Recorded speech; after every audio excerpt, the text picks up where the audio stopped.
Yeah. What? Rudy, can we start? Doot, doot, doot. All right. Check, check, check. Lift off. Sprocket rocket. Let's go. Stephanie, make it happen. Hi, everyone. I'm Stephanie Bauer-Marshall with SPROCKIT. I'm the managing director, and I've got our hysterical, loopy CEO here, Harry. And we have Peter Scott, who's the COO of DivvyCloud, who's one of our fantastic alumni companies. Yes, good morning. Good morning. And we were going to have a conversation about staying ahead of the curve. And I think what's unique about this panel is that you wouldn't necessarily expect DivvyCloud to be in Sprocket. And so we're excited to have you. And I don't know, maybe we can just start with a couple introductions. You can talk a little bit about who you are and what you guys do. Sure. So DivvyCloud is a software company, startup about, I guess we can still call ourselves a startup, about 4 years old, 5 years old. We do policy automation for cloud infrastructure. It's in the show. The show has opened. Hold on. Maybe we actually started early. Why don't we start that again? Because I'm not sure anybody heard what you said.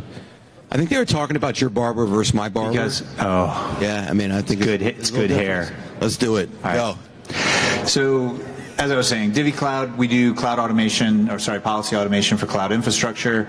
Particularly in this industry, media and entertainment companies are moving to the cloud, a mix of public and private cloud. When they do, they're opening up the door to a whole new population of users of infrastructure. And that comes with great speed, agility, innovative tech. It's all awesome, but there also comes with a lot of problems. So you run into, people don't necessarily have an appreciation for the security, the compliance, cost impact of what they're doing. And so, these large enterprise companies are trying to be innovative. So they are opening up the gates to cloud. Our software sits in the background, make sure everything stays copacetic and people don't get themselves in trouble. So that's what DivvyCloud does. We have a number of great customers in this industry. We work across industries, but in this industry, we work with Discovery Communications, Turner Broadcasting, Sky TV out of New Zealand, MediaCorp out of Singapore, and we have a number of other large media companies in the works. So I think it's a testament to this industry's adoption of cloud and how aggressive they're being because they have a global distribution, all digital. I want to watch what I want to watch on the platform I want to watch when I want to watch, and I want to interact with it. And that means trying to take advantage of this more global, flexible infrastructure. And because they're doing that, we're a natural fit in their toolkit to be successful. So how did you, coming into Sprocket or even before coming into Sprocket, when your cloud, it's security, it's, they're not thinking about it and they weren't necessarily ahead of the curve. Like, how did you work with your customers to show them show them the light, right? Like what, the problems? Yeah, I think this is a problem for any innovative startup, right? I mean, and I think this is a great topic for this morning, which is, and Harry knows more about this than I do, but it is not easy as a small startup when you're 4 people, 15 people, 20 people, and you're getting started to work with large enterprises. Like you really want that logo, you really want the credibility, you really want the affirmation that you've made it. But it is incredibly difficult for the smaller companies to work with these big companies, or even get your name out there. And then it's hard for the big companies, right? It's hard for big companies to find the innovative tech that they need to be successful. So, it is a challenge. I'm just reiterating your point, but we got lucky. We had great advisors in the security space that made the right introduction. Our big break came when we started working with General Electric almost 3-4 years ago. It was through their chief information security officer who knew some advisors to our company, put together a meeting, and you really have to find that first one or two large companies that share a vision. Like, you can't sell them on tech. You can't sell them on, turn the nerd knobs and this is all going to work out all right. Like, you have to sell them on a vision and get them excited. I mean, I don't know, how do you see small companies finally get that break with the large company? I mean, that's the. I mean, what you just said is the problem that Sprocket really addresses, is that the big guys can't find the little guys can't find the right person in the big guys, and they both need each other very badly, because if they ignore the startup that's faster, that's got capital, that's got experience, they can take down the big guys really quick, like, David and Goliath. It's they're big. If you're going to wrestle with them, you're going to lose because they're big. But if you crawl and run around and do this way, they can't bend down and pick up the ball or do anything because they're just so big and bulky. It's like somebody super muscular.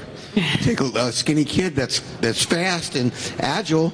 The weightlifter was going to lose every single time. That was you, right? Yeah. The skinny kid. No, the weightlifter. No, look, hey, come on. I got guns, man. But no, seriously, it's you got companies like Google working with us, and Samsung and Fox and Verizon and Hearst and Tech, all these. None of these companies have any problem finding startups, okay? And the good startups don't have any problem finding the right people in the company, but they get 5 minutes. So what Sprocket does is we do two things. We showcase to the whole industry, which is get your name out there. NAB is great. We do a press release with NAB, hit the 30 hottest companies, or 25 or whatever they are at the time, from around the world. And that's the shotgun approach, and you get known by everybody in the industry, and we're a destination. Because if any one of these startups got something by themselves, a booth, they're not going to get recognized. And it took us a while to get recognized as Sprocket, but we're partnering with NAB, and now we're a really strong destination. The second thing that we do, and I'll stop in 2 seconds, is these private meetings we have at our corporate partners. So 3 times a year, we meet at our corporate partners. Last year, we met at Fox Studios in LA, Google in Mountain View, and New York with Samsung Next. And we just finished this year, went back in LA at Verizon Digital Media. The interesting thing about these is, like I said, anybody can get a meeting, but this could be an hour. We're in the room together 14, 15 hours a day, and it's only 50 or 60 people. We're in there with the heads of corporate development, the heads of strategy, the chief technology officers, the chief revenue officers, the venture fund, and we're really talking about solving problems together. And it's really we monitor this. But the key of it is there's a lot of respect for both the startup and the corporate. Cool. So back to you, Peter. When you, and I wasn't a part of Sprocket when you came in, how did you find Sprocket, and what was your thought process in terms of joining? Yeah, it came through one of our investors who sort of nominated us, and we had just gotten a relationship with, gotten through our first year of working with Discovery Communications.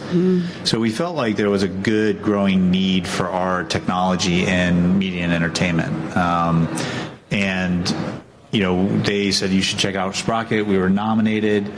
We were, brought into the program. So, but it made sense, and for a small startup, it was just super cost effective. Like, you look at what it costs to go to a big show. We do a lot of the cloud technology shows, right? So we go out to AWS reInvent, and it is an expensive proposition, let alone Google or Azure, or, these other large technology areas. And you're there with 1,000 other companies that are saying they do what you do. So, the idea that we could align with industry, and I think the thing that Harry said is really important. It's not like a random interaction with these large companies that are part of Sprocket. Two things. One, contextually, like, the table's set. We're going to come talk about innovative technologies and services. So that's what's on everybody's mind when so they're already open to it. Right? You're not trying to hey, you need to change. Yeah, like you're not sitting there with a large company, you know, the CIO or the SVP of innovation or whatever isn't sitting there saying, like, what are you trying to sell me? Like, why am I having this conversation? They already know why they're having the conversation when they come to the Sprocket Hub or when they, you know, when we get together at the different company sites. And so that was a big draw for us, and it was an incredibly, you know, cost-effective way to get engaged with the community. You know, not all these people that we go, Samsung and these folks, they're not all necessarily customers of ours, but they know what's going on in the industry. They have some really good thoughts for how do you engage small, innovative technology companies as a large enterprise, and we're really interested in that. I mean, I've done this 3 or 4 times now, and it's always been sort of in a B2B space. So, you know, figuring out how to engage with these large, you know, enterprises with the right context, where we're doing this together, we're collaborating to draw, you know, these great ideas out of these startups and give them a platform in an enterprise, give them some credibility, and for the enterprise, figure out what's next. That, you know, maybe that company's not going to come, but if somebody else finds that company before I do, and they incorporate their technology or they acquire that startup, and that becomes part of the next big thing, now I've lost out. So, I mean, it was our head of marketing and events, Randy Fuller's in the audience, and it was a really easy decision for she and I. I mean, it was like, yeah, this looks like a great program. Not only do we get the booth and the hub, but we get these 3 events throughout the year, which have been really helpful. And then you get to be an alumni. And pretty much for as long as you want, you can always come back and get a really cost-effective booth, you know, to see friends, hang out, have fun too. You know, and we've looked at the opportunities and offered other booths, and we're like, look, it's just not like, we'd rather be where this conversation is happening, and that's in this community. Can I say one thing? Of course. A couple of things that you said here that are really interesting. So. It's not just the startups that we have, they're rock stars. They've raised $250 million, $250 million, I'm sorry. $250 million in the last 12 months, $100 million since joining Sprocket. And it's not just from, I mean, it's from the rock stars of the industry. It's from Bertelsmann, it's from Google, it's from Andreessen Horowitz, NEA. I mean, the biggest players there are out there.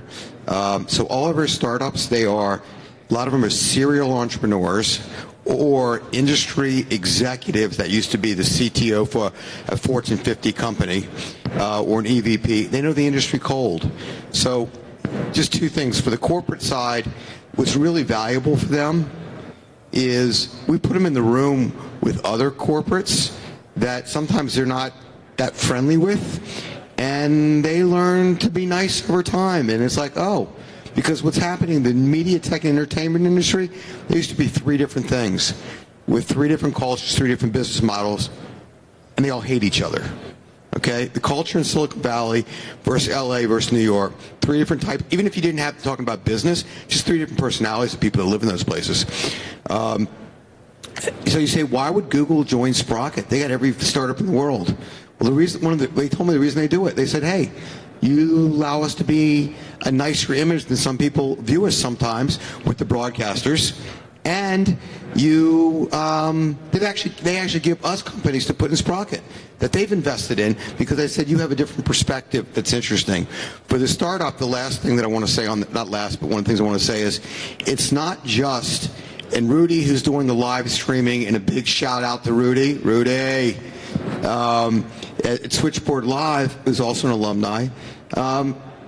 He's partnered with multiple Sprocket startups. So it's not just the corporates. It's not a platform. It's a community. You know, we're not an incubator. We're not an accelerator. And it's not about demo day, pitch day. It's not that. It's about relationships, deep conversations, and total respect among the entrepreneurs, and total respect with the corporate people. The corporate people don't look at, oh, you're just a startup. You're nothing. They're going, oh, wait a minute. I got to talk to you. Help me. You know this better than I do. So the collaboration is really big on both sides. Yeah, and so going into that a little bit deeper, so I know that the way that the events are structured for Sprocket, there's a lot of conversation that goes on. Now, when you first came into Sprocket, what was the reception from the corporate partners in terms of, was it like kind of an aha of like, I haven't really thought about cloud security. I know I need to go to the cloud. It probably needs to be secure, but what was their I mean, were they like, oh wow, this is amazing? Yeah, I think in our space has matured. It's almost amazing just the last 12 months. Yeah. We had Dave Duvall on a panel a couple days ago up here as well, but from Discovery. From Discovery Communications, and it's interesting. What's happening is IT and the production technology is coming together, at least in our perspective in the media industry. Whereas it used to be like corporate IT was over here and they did what they did, and all the production, distribution, creative happened over here. And I think what you're finding is that's coming together. So when we first had some conversations, a lot of large enterprises are like, yeah, we're in the cloud, we have some product teams, we have some business units. If I'm the IT executive, if I'm the top security person, it's giving me heartburn. I don't know what's happening out there in the world. I don't know that somebody's left, an S3 bucket open that, exposes a bunch of my intellectual property to the world, or a bunch of customer data, or a bunch of employee data. And I'm really worried that as I've opened the floodgates and let people self-service infrastructure in the cloud, that these mistakes are going to get made. And so there was a little bit of like that's really interesting. They come and talk to us and they hear what we do and the fact that we automate the remediation of these problems. And then they would go, but I don't know who you should talk to. Like, I don't know who in my organization. Big problem. I don't know who in the organization owns this problem. And so after the last NAB show with SPROCKIT, and we had a lot of follow-up conversations where we were just trying to navigate to the right group. Maybe it was the DevOps team, maybe it was the security team, maybe they were combining, into a consolidated infrastructure team. So those kind of conversations were like, yes, it was, aha, and immediately went into, oh shit, who do I, like, you have a good solution. It seems like I don't even know who to put you in touch with to investigate it. 12 what I would say that is much less of a problem. Like they much clearer focus on they've defined the problem statement. Maybe they've combined, maybe they haven't, corporate IT and the distribution technology groups. There's a little more understanding of what the scope of the problem is, and that they're going to need some good tools to solve it. And they've actually put some programs in place to scope that out, put their requirements on the table, acquire the right tech, in which case we can have a much sort of quicker conversation. I don't know if that helps you answer your... Yeah, no, because I was thinking, as you said, sort of the progression of time and how it's gotten to be much hotter and much, better for you, right? And I'm thinking about just my time at Verizon and how matrixed and how hard it is to navigate a large organization. And when you do have different buckets of people that need to weigh in, that slows things down quite a bit. And so, as you were talking, the reason I asked the question is like, have the organizations shifted to stay ahead of the curve, right? So have they said, okay, well, all right, this is really cool. We really need this. And now I have to go figure out who else needs to be a part of this conversation. And have you seen like sort of their organizations change? Yeah, absolutely. I mean, like I said, we've seen, through acquisitions or just through internal reorganizations or budgeting, that particularly in this area of the cloud, that there's been a consolidation to get a coherent strategy. Because over the last 24 months, that hasn't necessarily always been there. Particularly in legacy businesses that are adopting cloud versus cloud native who grew up in it. And I think, part of the challenge for a startup is, what Harry was alluding to, which is I don't necessarily know how to navigate that. Even if I come from corporate, even if I come from that side, like you don't know how to, like you know how to navigate your own internal organization.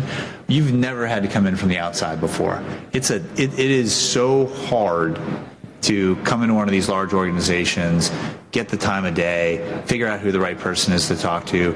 All the antibodies are swarming as soon as you touch the organization, and if you don't, and if you don't have, a program or if you don't have a champion with a vision, and those champions with a vision, like everybody's like, get a champion with a vision. That's okay. Even, I mean, I've been on both sides, right? So at Verizon, I championed mobile advertising, and it still took us years. A year before the iPhone came out and did it for 10 years.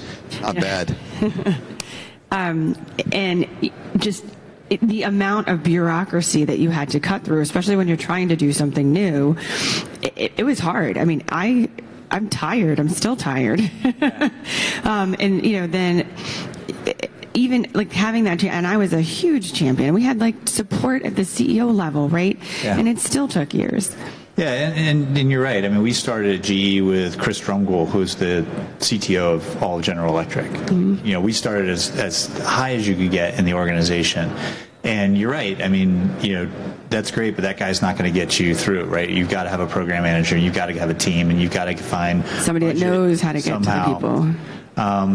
Or you need some sort of program. You do see some companies, the large enterprises, and not just in media and entertainment, but across industry that, you know, put together a particular program to bring in, you know, startups. They'll try to like have a, you know, special contracting vehicle so that they're not trying to sign up for $5 million of insurance, right? Which is, oh my God, yeah, I had to take that out so many times. Yeah, you know, they have a program to assign an mentor. There's time on the, you know, division presidents, you know, quarterly innovation meeting for startups to come in and present. Right, so there are some, you know, companies and enterprises that are doing those kinds of things to bring people in, or you've got a program like SPROCKIT, where at an industry level, you know, there's a commitment to, you know, creating the avenue, creating that community, creating the space for that particular conversation. No, it's look, we struggle with the same thing you do. We're a startup also.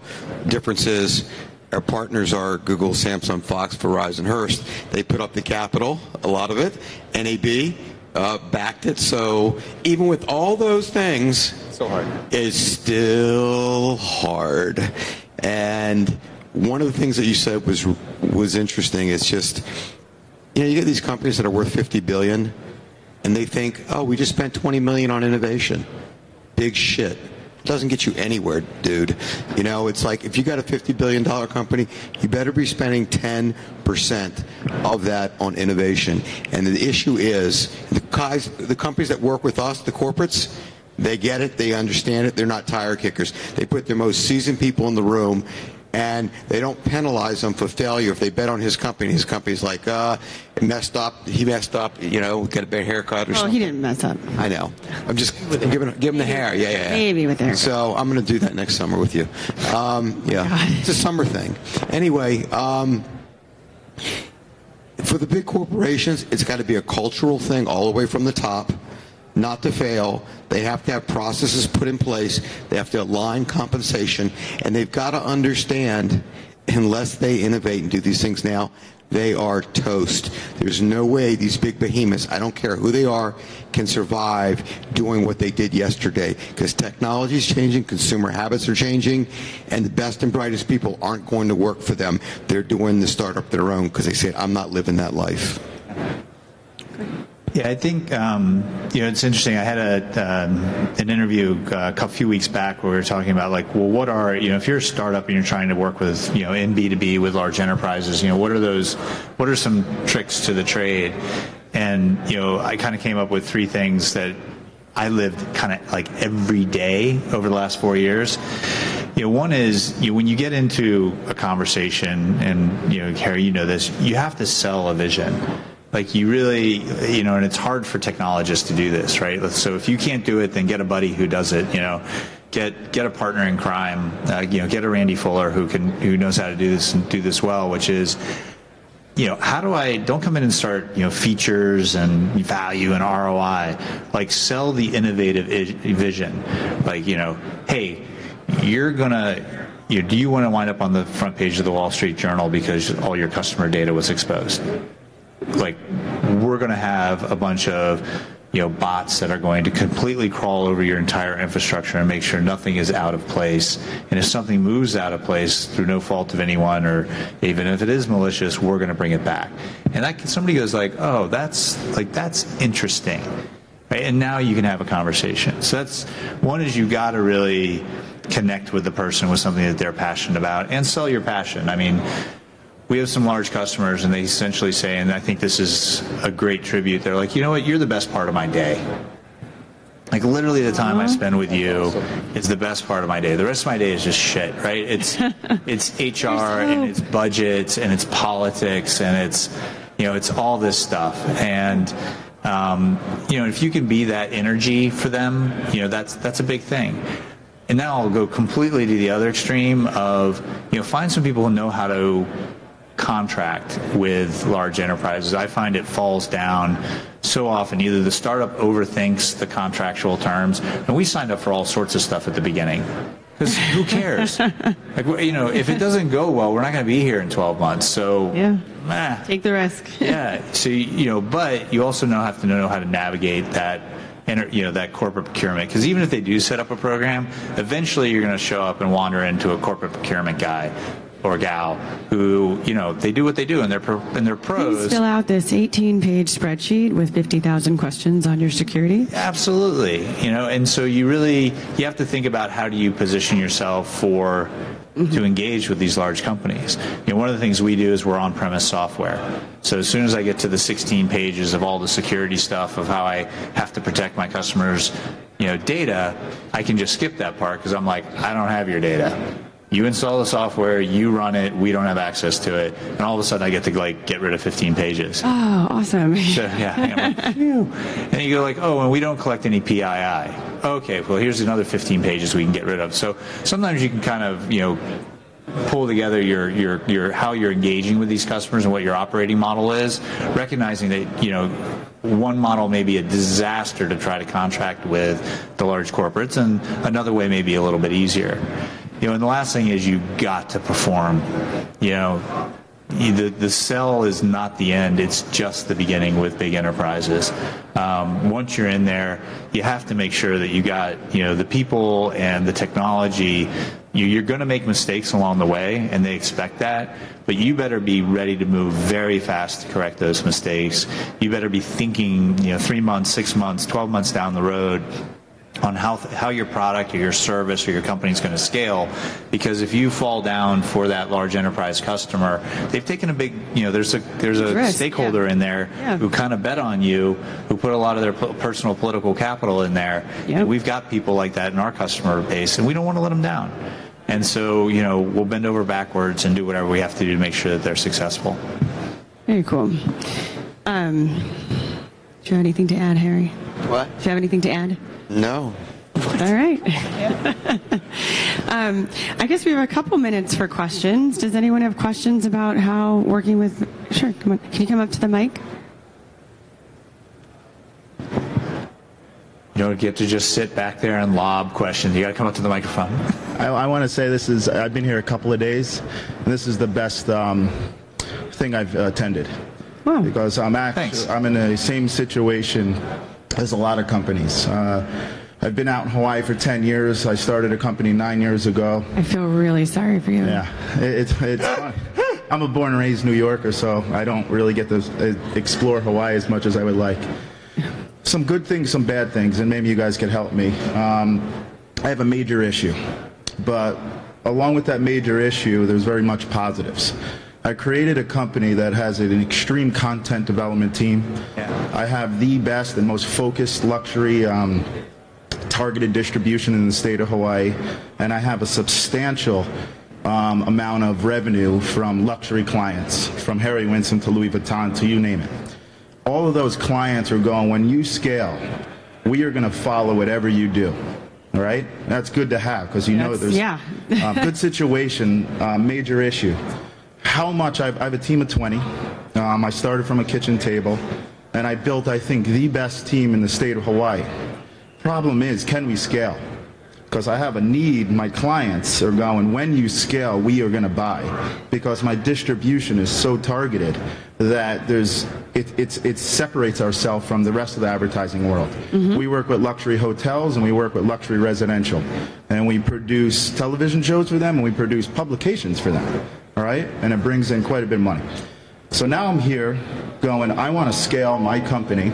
And I have opportunities to scale, and I'm missing guys like yourself or women like yourself to go, all right, let's go in, infiltrate, let's get the team in place, because how much I love my team, they're not able to scale globally, and I have global clients that want me to scale.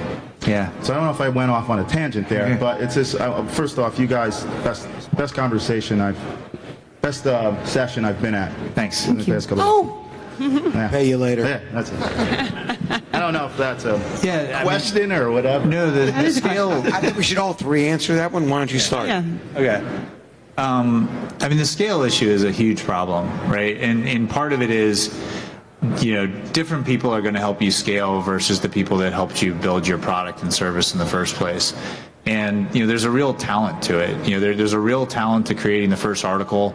There's a real talent to closing the first deal. We have a gentleman in the audience, Chris Hertz. So I sold a lot of the first deals at DivvyCloud, right? But it was all hand-to-hand combat. Like I could do it, and I understood, and I could get like one done a quarter or something like that, and that was great for the first couple of years. And we bagged some big companies, GE and Discovery and Turner and stuff like that. But Chris is a pro. He knows how to scale sales and marketing. He knows how to put the processes in place and all the things that I don't know how to do. So you got to find those partners at the different stages that are going to help you scale to the next level. It's just really important. I don't care if that's on sales and marketing. It's on how do you re-engineer your engineering team to go from half a dozen devs who all sit in the bullpen and do what they do. Eventually, you got to hire a director of engineering to kind of engineer that process so it can scale. Or it might just be your finances. It could be any part of your business that becomes the bottleneck, and it's hard because those people are expensive, and they He didn't pick up on that. No, he didn't. But that's too busy closing a deal. Right. Hey, Chris, do you like your deal with DivvyCloud? We have somebody over here I think is going to make a bid. Do you really love him? He's locked in. He loves it. But I mean, I think that's part of it. About to say something. No, he doesn't get to say anything. He does not have a microphone. But that's it. And okay. And then the other thing I think that we struggle with, and I don't know if you're starting to struggle with it too, is in your geographic region, have you kind of tapped out in terms of how much scale you can have? And when, if and when, we were very big on everybody's got to work at our headquarters because we wanted to build a culture. We wanted to, be able to look people in the eye. We wanted to build that level of camaraderie. But, at what point does your company need that satellite office where your customers are? And how are you going to continue to engage with your customers from your little base of operations? And I don't have a good answer for that. If you find one, let me know, because we're struggling down that path as well. I had a couple of things here. I think you did a good job on it and nailing it. So this is actually my 6th, maybe 7th rodeo of doing a startup and different things. I know what I'm good at. I'm good at vision. I'm good at saying stupid shit. I'm good at getting people to follow, even though why you're faking it until you can actually make it. But what you got to do is, culture is the most important thing of everything I've ever done. And it's whether you're building the company, whether you're being acquired, because it's not going to work if the culture's not right. So what I typically try to do is scare the shit out of people. I say, we're going to kill ourselves. You don't want to work with me. I'm dyslexic. I'm ADHD. I'll change my mind. I'll go crazy. But if you like craziness and you want to have fun and you're going to be totally give your focus to this, and you're going to be really good, because let me tell you what we need. I don't want yes woman. I don't want yes man. I want people that take me on and tell me, you're pretty stupid, get your shit together.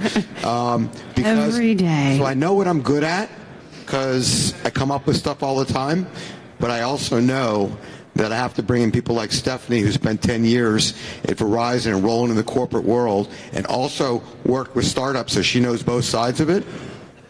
So culture, number 1. Number 2, the right people. So different people have different skills. This is not a family. It is, while you like it and it's culture, everybody's got to hire people that are smart, but just as important or maybe more important, people that are passionate, persistent, that you like. Yeah. You got to like them. You trust them, respect them, and you're having fun, because guess what? You're all going to kill each other at some point in the company, and make each other crazy. So that's 2, the culture, or two is the right people. Third is, and I suck at this one, you got to really build process.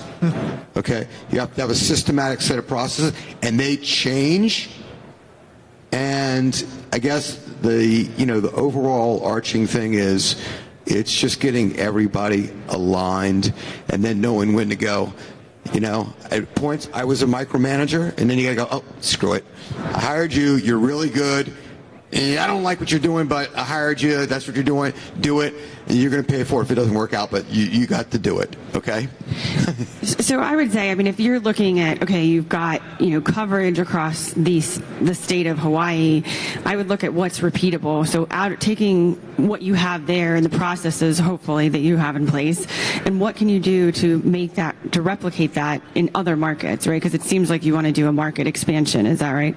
I just did. I landed my first major hotel contract in the nation. Come forward. Say it again. Nobody can hear. I just did. I landed my hotels are a big part of my world, right? Mm-hmm. So I just landed Kimpton Hotels, nice. And I'm starting with Portland, Oregon, and then we're going to kind of scale out, all right? Mm-hmm. Proof of concept. But it was a very humbling awakeness. It was me in a book bag again, going door to door, which I love, right? Trying to get some sales, but it reminded me of 9 years ago in Hawaii when I didn't have the network. Yeah. So I'm trying to scale. It's just the team that I have in place in Hawaii. I don't want to say they can't scale. It's a different work culture out there. Mm-hmm. So I have everything that you were saying. It's just on a bigger scale. So it's like I have the best team in the state of Hawaii, but they don't run as fast as I would like to run. Yeah. But I can't ask people to do certain things if they don't want to run. All right. Yeah. So that's everything. So you guys I think, going back to what Peter had said earlier, is there's a different stage, right? So those guys are great. It's fantastic for Hawaii, but maybe you look at, okay, if I want to really infiltrate the West Coast, then I'm going to have a team in Portland, and you find people that can run fast. Similar to, you can probably replicate the roles and things that you have in other places, but just look for a different kind of mindset. Yeah. Say one thing on this. And Stephanie will like this because she's a big Boston Red Sox fan, and right? No, I'm not. Who's your team? The Yankees. Okay, I'm the Mets. All right. I'm Queens. I don't know why. I hate them all. Anyway, it's because he's an Orioles fan. Okay. But seriously, what you're really building here, whether you call it, the Yankees, the Boston Red Sox, the Patriots, the whatever, Duke, people hate these teams or they love them. Yeah. But what they all have in common, and I was fortunate enough, I guess, a couple months ago, one of my friends knew Jeff Bezos, and we sit down and talk to him for like 20 minutes in a bar, and nobody knew who he was. And it was just like, look, this isn't family, but you're treating them like family. You're building a sports team, okay? The very best. Everybody's got a role. Everybody's going to get culture. You're the coach. You're the team. But everybody is driven. You don't do your job, you're out. Yeah. But you build a culture where everybody understands. You're a weak link? No. We don't do special. Oh, he's my cousin. I'm not going to mess with. Oh, she's good friends with. No. Look, you do your job. You kill yourself. You make it work. You buy the culture. You're not into the culture. You do things. I give everybody a second chance. Right. No matter, I don't care if they spit in my face or kick me. You get a second, I go, whatever. Because I've been best friends with some of those people. It's not baseball. I don't give third chances. Yeah. So second chances are really good, but don't give third chances. People will take you. Your employers will not respect you if you see something weak and they're not pulling it. And I had the experience once. I had to pull somebody that would be bringing in like 8-9 figures, and I just said, "Hey, you're out." Well, on that positive note, it's gotta be. No, I hear you. I want to thank you all for coming today, and thank our panelists. And we'll be moving on to our next panel, which is I forget what it's called, but it's coming up next. Thanks very much. Thank you.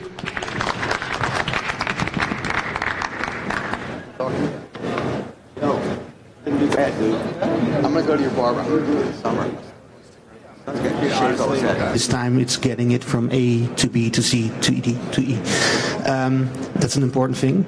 So a really big welcome to my panelists, Stavros, Pablo, and Jakub. Maybe we start with a little small introduction about who you are and what you're doing, and then we'll start the discussion. Hello everyone, good morning. I'm Pablo, I come from Spain, but I'm currently living in Colorado. I'm with Totu, and with Totu what we do is to decentralize live video streaming for content owners, telco companies, or broadcasters. Hello everybody, I'm Stavros, and I founded MediaVision Cloud to engage and provide solutions to the broadcast and media industry for file-based workflows, specifically in the cloud. I'm also an advisor for DiviCloud in the broadcast and media space. DiviCloud's a security and governance platform for multi-cloud solutions. Hello, good morning everybody. My name is Jakub Majkowski. I'm one of the founders of Telio. And Telio is a cloud-based live video editing platform. So it's live to vote and how to quickly publish the content to social media to engage the fans and the viewers. Okay, thank you all. Stavros, we talked a little bit about this before, but you've also had roles in really large companies and all kinds of other companies, for instance, National Geographic as a CTO, in a period of big transition to digital. What kind of experience can you tell us about all those things? There's always challenges in integrating systems, and the big challenge then was the necessity to provide scale and automation. And it was also pretty much at the beginning of HLS over CDNs. So we had to do all the chunking, the transcoding, and provide the orchestration to deliver it to the origin service and then through the CDNs. Now they've evolved to the point that the CDNs are providing those capabilities. But that was challenging, and integrating to the back office systems and our web publishing platforms and our publishing platforms for devices and iPads and so on. So basically, it was in a time that you were pioneering on that field, and basically now CDNs are evolving so fast that it's even hard to keep up with all options that are coming up. Yeah, and CDNs are carrying a tremendous amount of global traffic these days. I've heard numbers of over 40% of the global traffic, expected to grow another 20% over the next 5 years. So it's a tremendous amount of traffic. Performance is getting better. Services are getting more innovative, because part of the reason is it's becoming a commoditized service.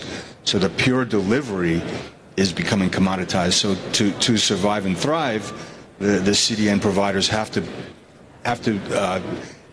invent clever services that will be useful to their customers, value added. Yes, even now it's a really competitive market between all the CDNs. So all kinds of things are available: speed, performance, delivery, content enrichments. Lots of things are going on. Pablo, your company aims to make content delivery much faster and cheaper. So how are you doing that exactly? Yeah, so the way that we're doing is to decentralize. As we were talking before, one of the things that happened is that you had to deploy a lot of servers all around the world. That was efficient in the past. It's like I remember when Akamai started to work with Yahoo. That was a really big thing, because it's like the web acceleration was so quick. So that was an improvement. But nowadays we're not connected just to a laptop or to a desktop. We're connected to 3 devices at the same time. So you have to provision more and more and more and more. And that's a problem. So there's like the way that we do it is like, all right, there's a lot of good infrastructure already deployed. Why not we make the most out of that? Why not we use the resources that are already deployed? So we have a software-only solution that we put on top of that infrastructure that finds the places that are not used, so we can detect devices that are watching the same content that you at the same time and connect those to provide that video content.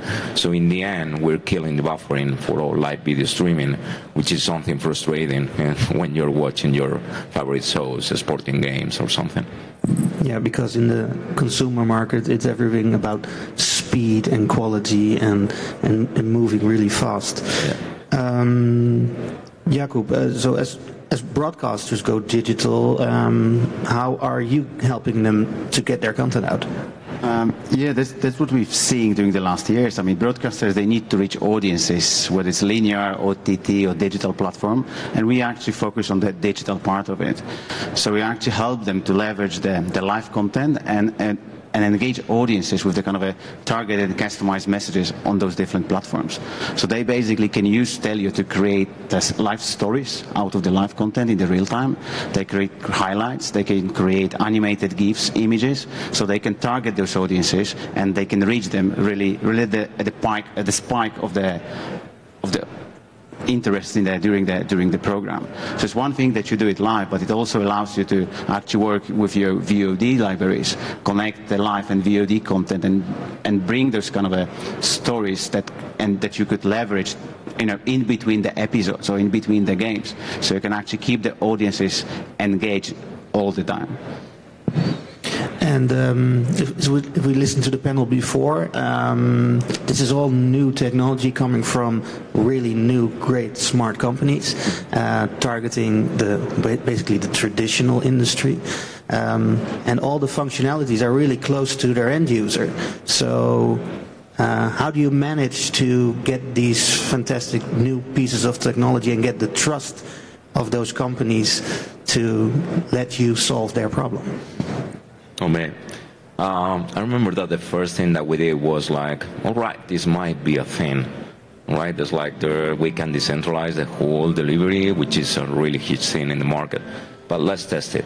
Let's talk to those guys and let's see what are the pain points. And by talking with the big companies in Spain, we realized that they had that problem. They were saying, yeah, my scalability is not good enough, so when I go beyond a certain number, I'm having troubles, or I need to increase the quality of my bit rates, but the price is not affordable. So we were validating all that by customer development first, and then we said, yeah, there's a thing. Let's, it's like put on the market the first version, let's push hard, and, it's like when you detect that, it's easier to, get them involved. Because in the end, what I've learned about really big companies is like they have a lot of things ongoing, and you might be in the top 3 one week, but you might be in the bottom of their priorities next one, because a lot of things are ongoing. So you have to make sure to always be in that top 3, at the top of their minds. What are your experiences in that, Jakub? Yeah, I think we went for the similar path. So we actually our offering was like, how they broadcaster can engage fans on social media. So we tried to talk to them first just to understand what are the pain points, because you'd see broadcasters, they're big companies, siloed, so you actually have like social media people that kind of have problems with getting access to VOD content, so they need to talk to VOD operators just to get the highlights. Then they probably would need to work with those, put some branding around it, so it's quite painful, long process, prone to errors. So we identify the problem, then we offer the solution, and as Pablo said, it really needs to be top end, because otherwise it's a live content, million people viewing it, so there's no place for error. So like on our side, like live support is one of the key elements because it cannot break. So in all these things, basically for everybody, and the bottom line is also all about revenue. So what are the things we can do or you are doing to also help these companies get back revenue, specifically in the digital space, because the ad dollars also go everywhere else at the moment? Yeah. So, yeah, one of the things that we're helping them to understand is like we're all talking about 4K, VR, and those kind of, it's like content. They want to go there, but as I always say, the demand is always goes first, and then the technology. So we have to catch up. They have to play catch up a lot. And those are revenue opportunities. I mean, it's like sometimes we're thinking about Tele2 because that we can reduce the amount of money that they're paying. But for me, it's not that. It's the possibility that you have with the current resources to increase your revenues and to play catch up with the demand of the viewers. So those are the things that we're trying to position at the top of their minds. And those are the opportunities that I see with technologies like ours. Starvas, do you have an opinion? Yeah, and it really is about innovation, and it's exciting to see companies like Pablo's and Jacobs who are providing that innovation. The CDNs try to do it internally. They try to create more and more services. There's external companies. Sometimes the CDNs see that and pull those companies in, depending on the needs. But and again, pure CDN is becoming commoditized, so they really need the value-add services that help their customers with new demanding requirements. You mentioned, 4K, 8K, VR, AR. Latency becomes very important. There's still a ways to go. Global CDNs provide huge value. I've deployed OTT around the world, and it's only because of the global CDNs that we're able to do so. So you can put a platform in the Dublin region, for example, of Azure, and serve a wide region because of that. But there's still regions of the world that don't have good CDN coverage. That's problematic. Africa is a good example, excepting South Africa. The rest of Africa, you can't get the global CDNs to provide that coverage, and you have to provide your own very expensive solutions with point-to-point connectivity and IP transit to essentially build your own CDN capabilities. So hopefully the global CDNs will expand in regions where they're not currently providing coverage. So there's lots of things going on. It goes really fast, but still there's lots to do also in the whole... And configurations. We need user-friendly portals for the global CDNs. As they bring in more services, there's more complexity, and the configurations become complex as well. So that would be an opportunity for them to work on. What kind of opportunities do you all see in the content delivery space that are on the horizon now? One of them is latency, as mentioned. I mean, it's like you're watching a really huge game in the World Cup, and you don't want to stream that, and the other guy is watching that on traditional TV and screaming that goal before you see this, and it's like, that's frustrating. It's a really specific case, but it's one of the most frustrating. Other things that I am seeing in the industry are those. I mean, it's like we're talking about immersive content, and that's something that is going to happen. I remember the other day I was watching, and this is another example, but I was watching on football TV one of those Champions League games, and the guys that there were commentating the match. It's like they were saying, hey, and we have here a user that is watching us from any ski station somewhere in the United States. We want to do that. I mean, it's like we don't want to be in the comfort of our homes watching that content. It's going to be more and more on-demand, flexible, and live, immersive. And again, we need to be prepared to all those things. And because traditional TV is going to move to IP streaming. That's the reality, is that future is going to happen. The only thing that we need to make sure is that the technology is always at the same level at the demand. It's very analogous to the global telecom network, which for years has been looking for those killer apps, right? And trying to go up, upscale and build on top of their networks to provide value. And CDNs are the same thing. There's a lot of innovation, and I'm thinking of one example of a global company based in Sweden called NetInsight, who have a product called Psi. And they provide synchronization between live linear feeds and second and third screens that will go over a CDN, or multiple camera feeds that go over CDN. So think of the problems of latency if you have sports and there's betting associated with it, you know, where you get one feed in early and the other delayed, and you know the kind of problems that is. Or just enjoying the sporting event, you know, with the statistics that are supposed to match the main feed, or you know, 8 camera angles, right? And with this innovative technology, you can synchronize all these feeds and really leverage that CDN. So what gets you excited in this new possibility? From our perspective, we look like on the content creation side, you know, and how to make it as fast as possible. So all the kind of a machine learning, AI, just to automate this process and offer to the content owners the possibility to get it as soon as possible, and then share it to the fans on different platforms. But also, like what Stavros said, it's like, you know, you actually get now production with multiple cameras, and you want to leverage this content. So, you know, the interesting thing is just to see how the bandwidth grows. So you can actually get from the venue, you know, those many feeds, and then push it to the cloud, and being able to edit this content within the cloud. So do all the production in the cloud. So this is where we look into, because I think that's the future, no? And but there's still kind of limiting factor, and we look into it and see like when this will be possible. But more and more we can see more and more things coming to the cloud, and all the big players actually offering the functionalities there. More and more hardware turning into cloud software. So NAB in 5 years will be just in this hall. Or virtual with VR glasses from wherever you are. Yeah, That's it. my wife would like that.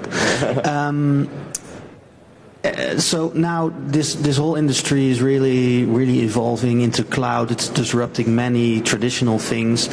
But even cloud technology is being disrupted by more and more decentralization.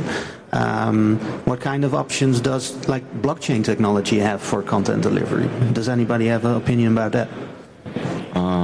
Yeah, it's like a lot of people ask to us about blockchain. Why now we use blockchain instead of the protocols that we use for video streaming? I don't see it, honestly. It's like because, you know, it's like the latency increases. So we were talking before about reducing latency, and if you use blockchain, it's going to be slower. It's more secure, but with the protocols and encryption and transcoding options that we have nowadays, it doesn't add value neither. But, you know, it's like, I'm sure that it's a good technology, and I'm sure that there will be options and for the industry to use it. Nowadays, honestly, I think it's not the right spot for blockchain, my honest opinion. Yeah, I think there are many solutions coming for that will utilize the blockchain in broadcast and media. I agree, not really streaming, but it's a decentralized ledger. So anything that involves transactions where there's a benefit to having an immutable transaction, it's going to happen. Rights management is one good example. Anything where there are many third parties involved through a transaction, and you want to get maybe the creative side tied to the distribution, and eliminate everybody in between and make things more efficient, you know, that's coming, I think, for sure. Yeah, and probably there are lots of opportunities in rights management, ownership, especially for a lot of content that's being misused on social platforms. So I think there will be a big opportunity there. The infamous Totally agree with this. Fake news. Yeah. And of course, fake news. Well, we also have some time for questions. Is there anybody with a question about one of these subjects, or is doing a blockchain solution at this moment we need to know about? No.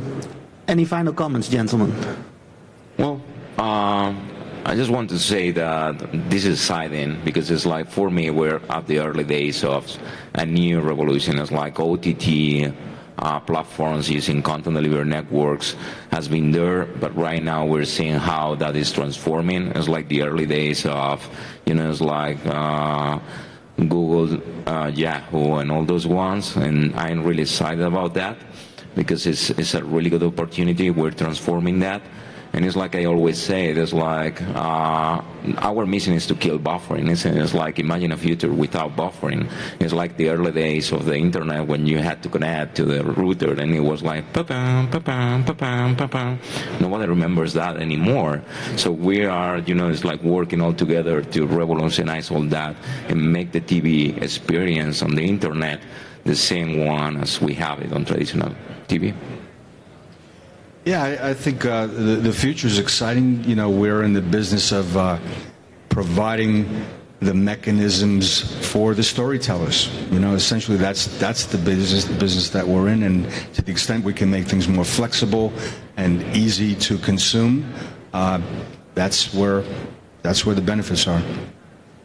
Yeah, we're very happy to be here and actually announce one of our new products that actually not only change the delivery, but actually the business model around the editing of the content that allows you to actually use the platform like ours as a pay-as-you-go model. So you actually, if you want to edit, work with your content real time, you can actually just tap to tell you, kind of reserve the platform for viewers, get access to the live video editing, streaming, and independently, if you are big or small, the access is there, and it's actually getting cheaper and cheaper. So that's why we see, like, working with different sports federations, like more and more production, more and more cameras, more and more like 360 cameras. So there's a lot of innovation happening now with this kind of a smaller entities, not only like a big broadcaster. So that's actually what we've seen here, and that's what we're kind of excited about. Yeah, I totally agree. And I think all the things companies like ours are doing, and all the other startup companies and other companies here are really creating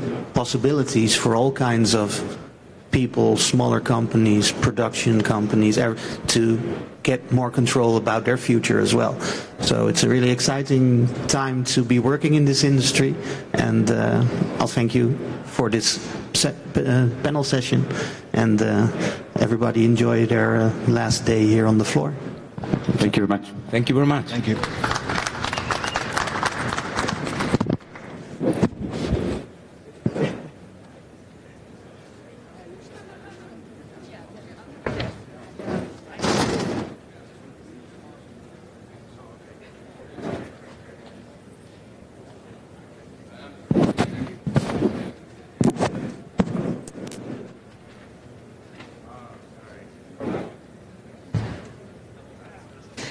Welcome to our SPROCKIT panel on testing and learning, maximizing returns for content and advertising.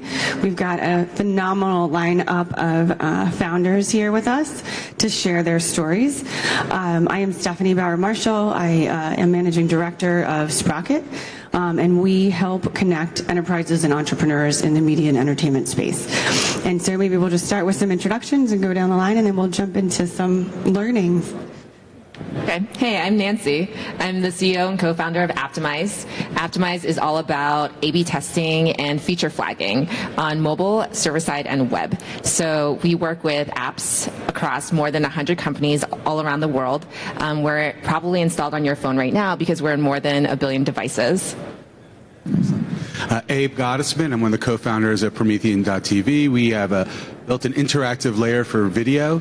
So it's an engagement layer that sits on live and on-demand video, specifically for advertising and maximizing monetized returns for video. And I'm Adam Sutherland. I'm the CEO of AppTech. We actually do speech recognition, so speech to text. And we use that technology to be able to get more insights out of video assets by understanding what's in the video when it's being played and when people are watching it. We've been around for about 20 years, and we do speech to text in 14 different languages. Very impressive. So why not, I wanted to kind of start maybe with, can you share how you realized, or how you started your company? Like, how did you recognize the opportunity or the challenge that was facing the industry with your app?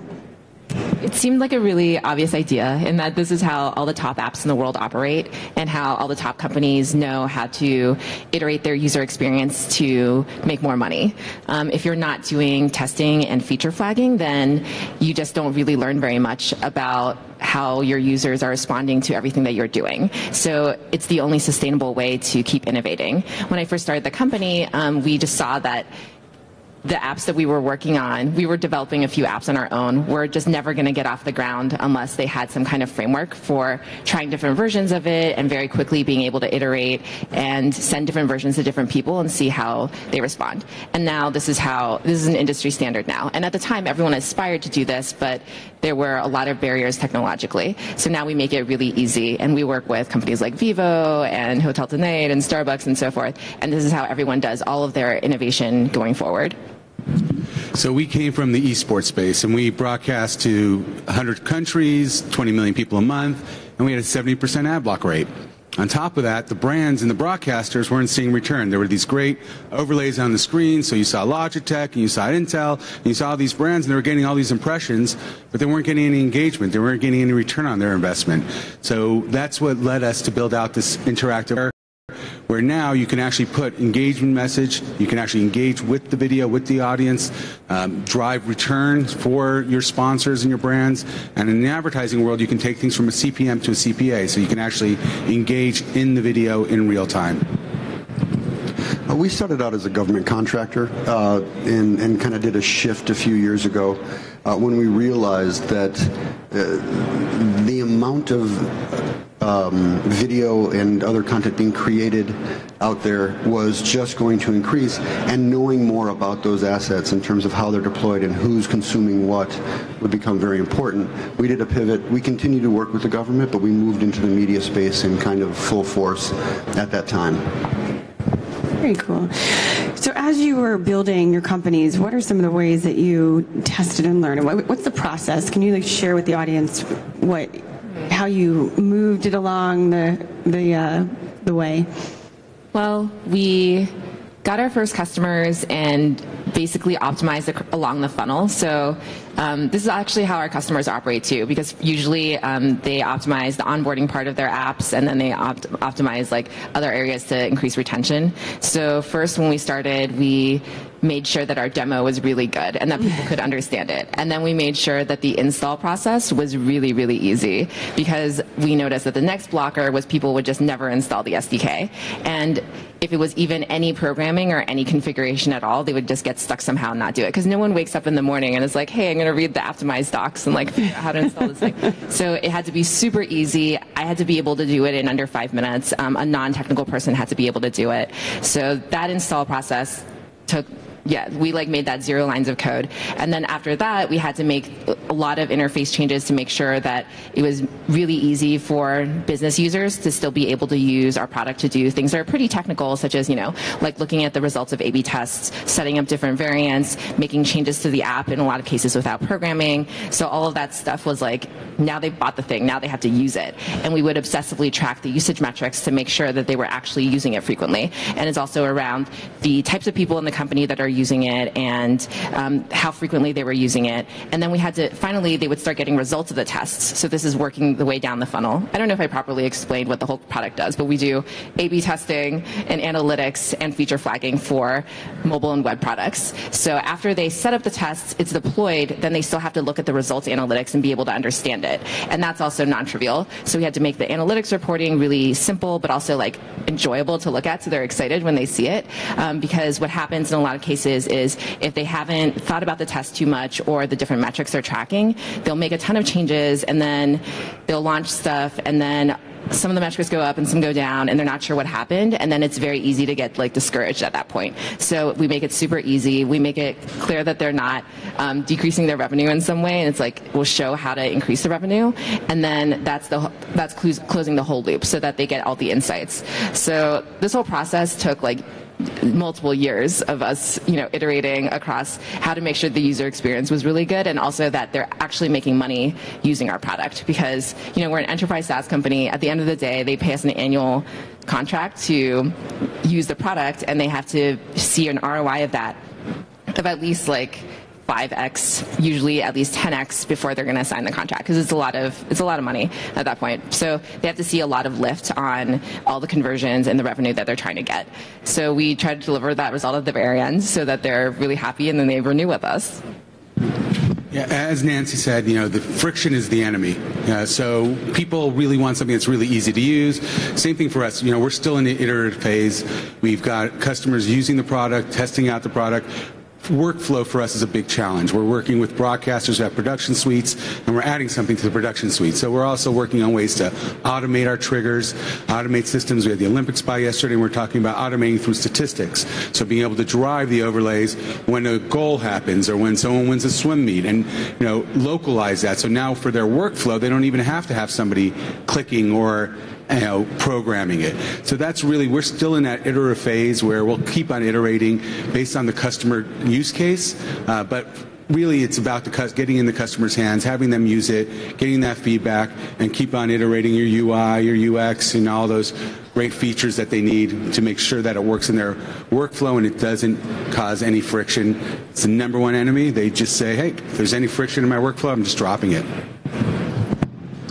So it's kind of similar to that. We're actually a machine learning platform, so we're all about kind of getting data, updating the model, redeploying, and using it with our clients.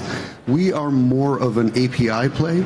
So similarly, we try to figure out where in the workflow we fit, and agree completely that reducing the friction, and that's why we decided just to have an API.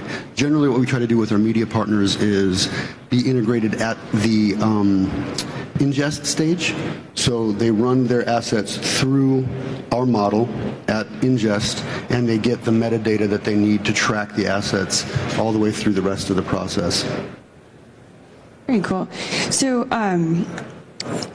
can you share an example of what was one of the biggest aha moments that you had as you were testing and learning along your development cycle, either from a customer or for yourself?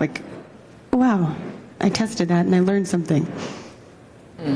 And you don't have to go in order.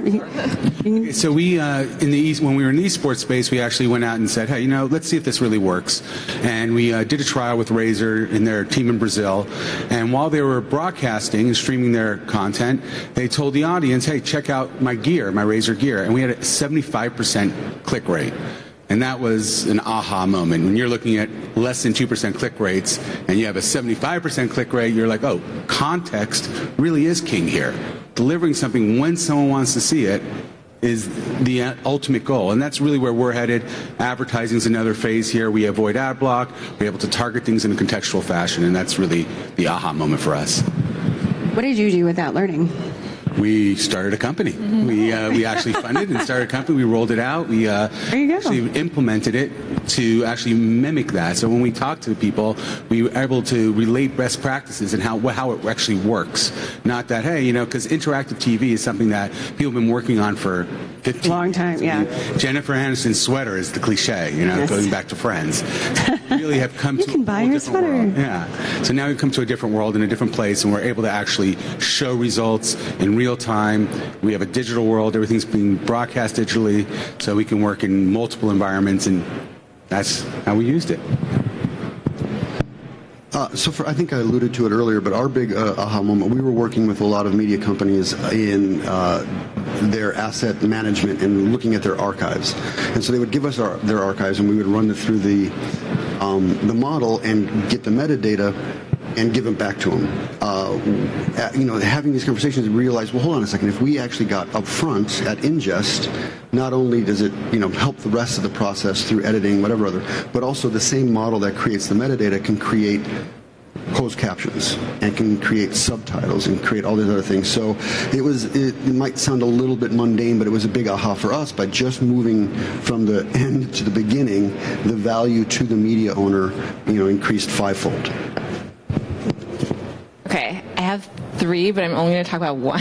You can talk about all 3. I don't know. We'll see. Long. Just go. Okay. So, well, the first one I was thinking of is with us and with a lot of our customers, we see, and we also experience a tendency to want to acquire new customers before doing anything else, because it's kind of easy. I mean, not easy, but you'll like set up all these ads or set up all these ways to try to like get people in the funnel, and pipeline makes you confident and happy, right? So in the beginning, we generated a ton of pipeline, and then we also see our customers want to do that, where they like, put out a lot of ads for their app or their website or something, and try to drive traffic there.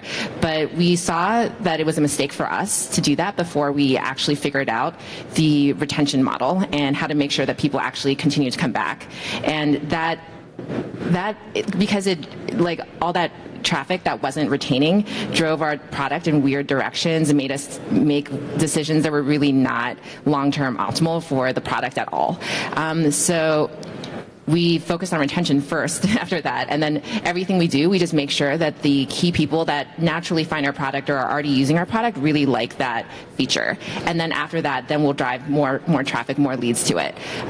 Similarly with our customers, a lot of them already have a ton of users. Like, we're in Viber, one of the top 10 apps in the world, where they have hundreds of millions of monthly active users, and they're like in every app in Asia and stuff like that. But they'll still focus on retention before focusing on growth. Even though everyone ultimately cares about growth, you want it to be the right kind of growth, and the main way you can drive that is through focusing on retention first. So even though that's a little bit harder of a... It's a little counterintuitive, right? You're like, just give me the customers. It's harder work, too, because it takes longer. Like, you have to go through and actually see what they're doing, and are they really getting value that is worth it to, download this thing or visit this thing or whatever it is that you're trying to get them to do.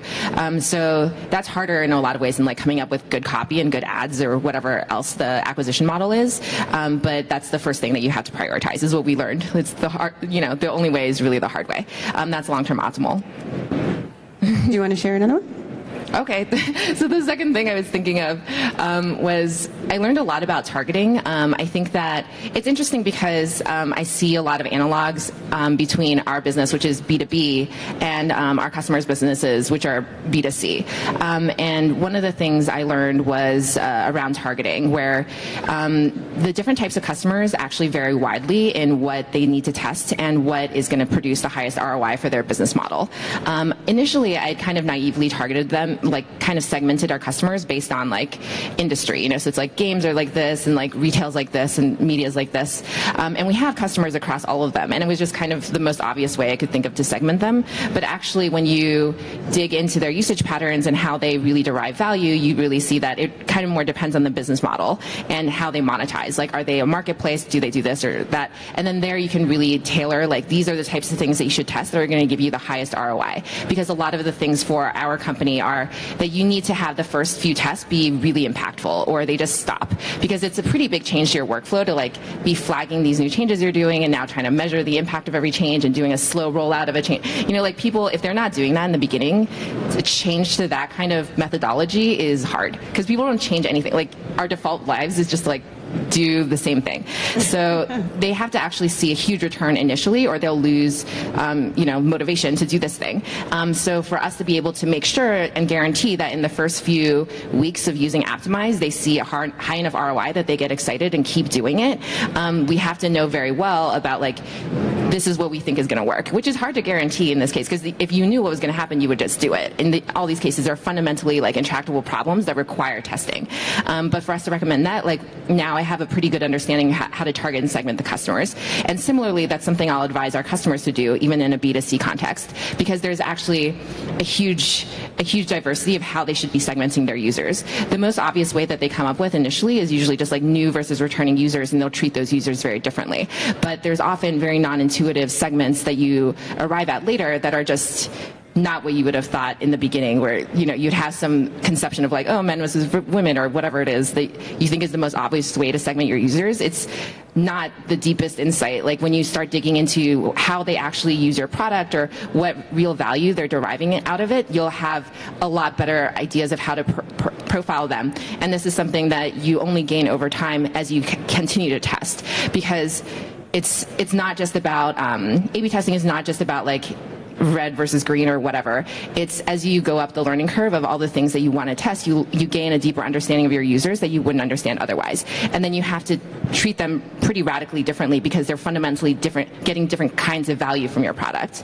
And then the third thing is kind of about like cultural change. I learned this a lot just like running the company and then also observing our customers. So these are like my meta insights. I actually wish I knew who more was in the audience. I'd know who I'm like directing this at. But in any case, like startups in the audience.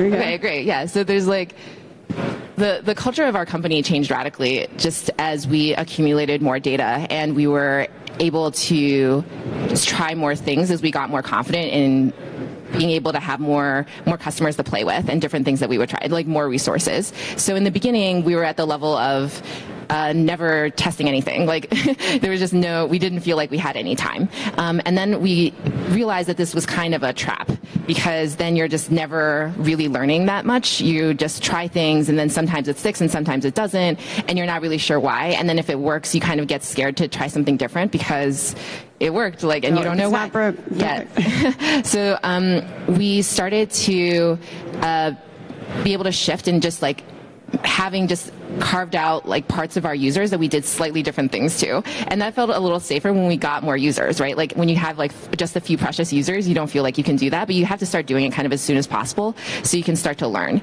And then after that, we started to be able to have the whole company engage in ideas where they would be tracking all the things that they were trying, and we would share our learnings every week, and that was really exciting.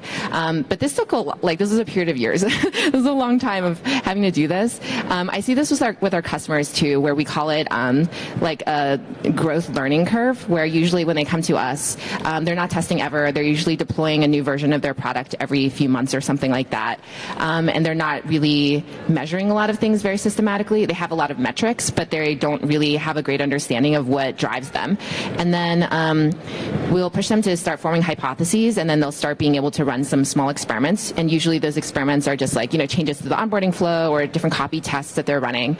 But then over time, they'll become pretty sophisticated and be able to target their different tests to different subsets of their users. And then ultimately, the main competitive advantage that they'll gain confidence in accumulating is a really deep knowledge of their customers and a pretty deep relationship with them, because we find that a lot of our customers, they're in really competitive spaces, and even if they have some advantage around the content that they deliver or something like that, the users are not particularly loyal. Like they'll find that the users, if there's better content somewhere else or like something else is going on, there's just a lot of shifts in the landscape. So they're constantly fearing the competition, which often really aggressively copies whatever they're doing. So in those cases, the main competitive advantage that they accumulate is the relationship that they have with their users, that the users think that they'll continue innovating at a rate that they'll still deliver whatever is most relevant and contextual to them. So I think that kind of process and that kind of relationship and knowledge and confidence that you'll be able to develop new stuff only comes through this process of getting the whole company on board with this culture of testing and learning all the time. And hopefully my company is closer to there than we were before, and that we'll be able to maintain that, because I think it's the type of thing that you need to really invest in if you're going to have a systematic process of innovating versus just like kind of throwing it up against a wall. And yeah, I think we've gotten lucky. We have had a bunch of random hits too, but I want to make sure that we really understand our customers really well. Yeah. So I sense a theme here. Obviously, data, right? Data is really, really important. There's much, much more of it.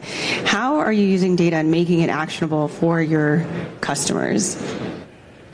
Well, we're a testing and analytics platform, so they can see every piece. So did I interrupt you? Sorry. No. So we you can see everything that your customers are doing, that the consumers are doing inside of our platform. So you can segment by all the actions that they took and the tests that they're running, and then you'll also be able to see the impact of the mobile conversions on your web conversions. All of this integrated information is very important to make sure that you understand the holistic effect of all the changes you're making. Because in a lot of cases, you can see that, the result of this test on mobile is actually cannibalizing my web revenue because this coupon is like doing this or that. So you need to look at it all together, and we make that really easy.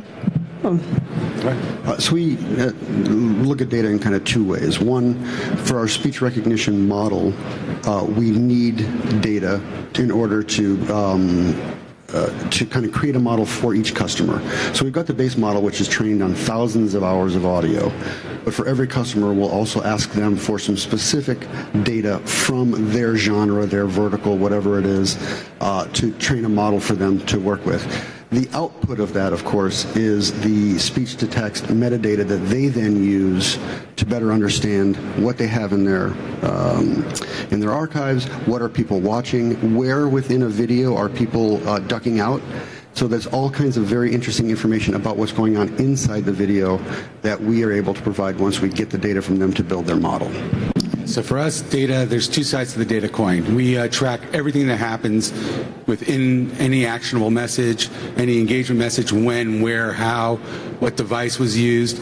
We also add pixels so we can track for ad agencies and get all from when they saw it to when the purchase happened and track that entire life cycle. The other side of data for us is that we use, as I mentioned earlier, the data that's coming out of statistics to drive these overlays, to automate the system, or data that's coming out from the media player. We integrate seamlessly into a media player, so we're able to see data from the media player. We can see how many viewers are watching at the same time. So you want to trigger against 10,000 people watching at this time. You know, those kind of data points are acting as triggers for us, but also all that data sitting on the other side acts as information to make the product better, and we globalize our data and anonymize it so that all of our customers can use it and make all their engagements more effective. Cool. We only have a couple more minutes. Any last parting advice for folks that are trying to build their business or iterate on their products? It may sound a little bit hackneyed, but focus, right?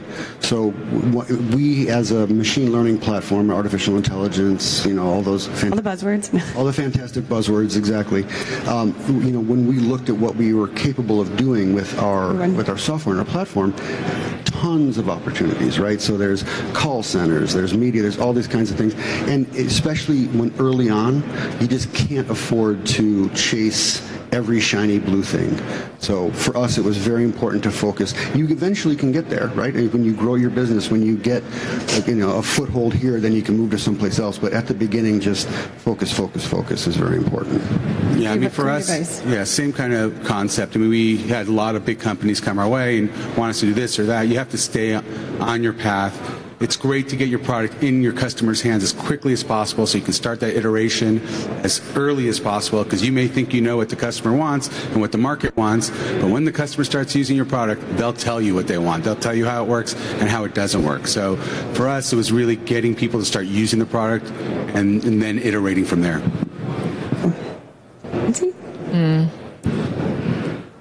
Okay. I don't know exactly the stage of companies we're talking about. I think the main thing that is... It's all different. Okay. The thing that is kind of universal that I've learned is that talking with users is a learned skill that it's hard. Because the users are very nice if they're just talking to you, but you kind of need to still talk to them, even though they'll be trying to figure out what you want to hear and try to say it to you. You have to get really good at figuring out what they really think. So asking the right questions and drilling and just down. like you have to do a lot of user interviews and watch them, and then you kind of understand the dynamic range of what they could say. There's a difference between them being like, oh, that's cool, I would do that, well, that's amazing, like, when can I have that, and just like the range of stuff they can say to the type of question you're asking. You just kind of need to practice this, and eventually you'll get good at user interviews and know what they're really saying, because they'll always be kind of at least mildly favorable usually, unless they hate you or something. So you need to and they're probably not talking to you anyway. Yeah, if they're talking to you and you're like there is so much, you have to talk to the users, but you have to get good at actually extracting the real data. Interesting. All right, we have time for one or two questions. Any questions in the audience? Any questions? Oh, okay. I'm just curious as your backgrounds, if it's business, engineering, just. Oh yeah, why don't we, Adam? What's your background?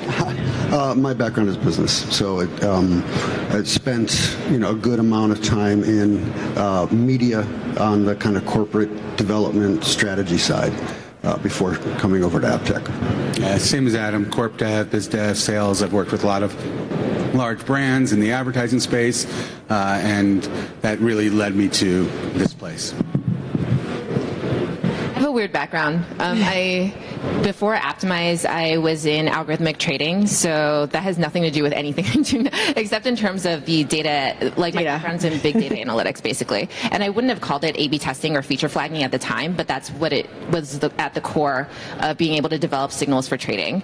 Prior to that, I studied math with computer science at MIT, and I just learned so much doing this company. Like in high-frequency trading, we never had any customers. It was all proprietary, so we traded our own money.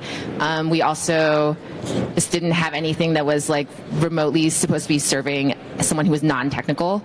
So all of the interfaces are just like command line things. So I don't know. This has been super interesting, but I think anyone can do any of it. Like I just learned at least for enterprise software, all the parts actually need to be pretty good. Probably for consumer, if you just have like a really good product or something, then you're okay. But I don't even know if people would agree with that. But I think for enterprise software, like you have to have it together. Yeah, I think that the best people that I've met in enterprise software are like pretty cross-functional and deeply interested in all the different parts of the company. Yeah, cool. My background, I was at Verizon for 10 years, launched mobile advertising, and then launched their data monetization business. I was not the super smart data person, but I was the business side who wanted to answer questions with that data. And we hired a chief data scientist to do that. And, machine learning and all those other buzzwords. But that's my background. So I'm not technical, but I know enough to be dangerous.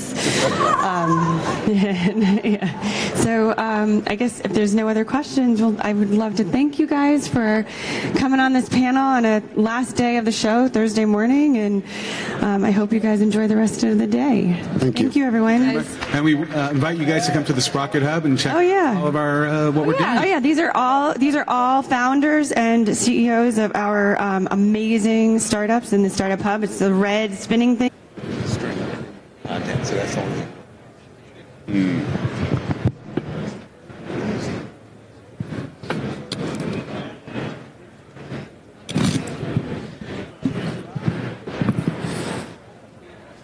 Well, we can talk to each other. Yeah, and actually, check out Hotel Tonight if you ever find yourself out here. Why? You can usually find much better deals. Oh, Hotel Tonight is a website. Yeah. I use it all the time. Oh, but that's only after midnight, only after 12 noon, and then they list everything we can't sell. Yeah. If you're ever out here for a day or two. Yeah, I will not be out here. I don't like it. I despise Vegas. I think this is the end of the end of civilization. Oh shit! Where are you based? Okay.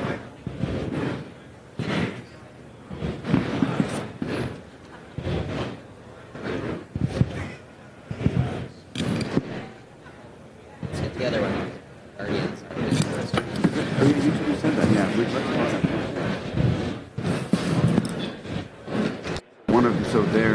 One of their lead UX. Hello, Rudy. Can we roll? All right.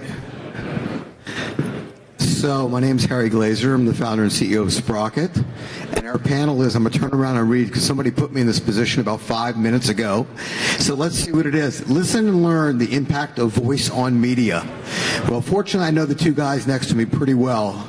The guy to my immediate left is Jeff, and he's going to be tough. He's a Emmy award-winning correspondent turned entrepreneur. Jeremy, I'm going to come back in a minute. Jeremy just is a serial entrepreneur. Hipster, I guess, right? You don't like that.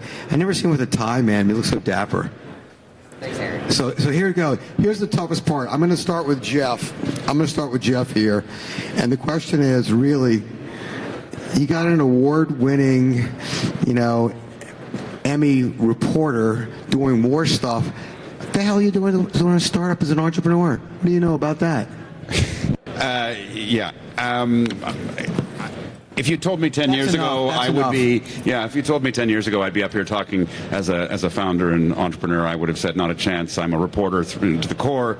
I was on camera, CBC, CBS, and ABC News as a reporter, foreign correspondent for 33 years, and I loved it. But I kind of stumbled into this and saw a problem that needed to be resolved and kept wondering why nobody was going to do it, involving the workflow of journalists and others, and met some engineers and said, do you think this is possible? And we worked together, and amazingly we did it. So it's really fun. I mean, But did what? well, so Trint is Reporter here. I'm going to be like 60. I'm going to take you down. Yeah. Novice versus expert. Let's go, dude. Come on. Yeah, there you go. So Trint is a workflow tool that uses artificial intelligence and a software platform on top to make audio and video voice recordings discoverable, searchable. We are an automated transcription tool, and really the first of our kind. We began 3.5 years ago, and we do the heavy lifting. I mean, anybody who's been a reporter knows the workflow. When I do an interview, a speech, cover a news conference, listen to a lecture, listen to something like this, and you want to go back and you want to hear a specific quote, you got to listen to it, you hit play, you hit stop, you type out a couple of words, you hit play, you hit stop. And we've all done it. You know, I've certainly spent thousands of hours of my life transcribing interviews and things like that. What we do with artificial intelligence is we take the very best of engine for automated speech recognition. But the problem with that, you know, you're all going, yeah, but that already exists. Google has that. IBM Watson has that. Sure. But they make mistakes. And we as journalists and the lawyers next door, the academic researchers, the business people, can't deal with flawed data. If it transcribes the word unconditional, as I saw it do in the transcription of a recent Trump news conference, as conditional, and we use that as journalists, we're toast. We can't do that. Somebody's got to verify it. So what we did is we added an extra layer to speech to text by combining a video player with a text editor. We glue the original words to the machine-generated output. You can hear them. When Trump said unconditional and our text said conditional, we can simply add the UN and we have a perfect transcript. It reduces the workload. There's still human intervention, but it reduces it by 75 to 90%. And the fun part of it is that people who use it think it's a magic trick. You know, I could have been Jimmy Kimmel here, or I could have played Hannity and interrupted you and go, you know, you're just saying all these buzzwords and crap. What? 1, 2 words. What do you do? 3 words. We automatically transcribe your recorded interviews. And big shit. What? What's good about it? Because you said all this stuff. Because we say clear. Got to be precise. Go. You've been watching too much of one specific news channel. No, just come on. I want you to be it's clear. It's a 3-letter word. Clear. Yeah. Go. No. So the point is, you got to do it manually. You know, when I began in TV in the 90s. No, you didn't answer my question. Why is what you're doing better? Yeah, but the good thing about a reporter is that I know that I want to keep the message track on my message. I don't want some hard-ass questioner taking me off in some tangent. La-di-da.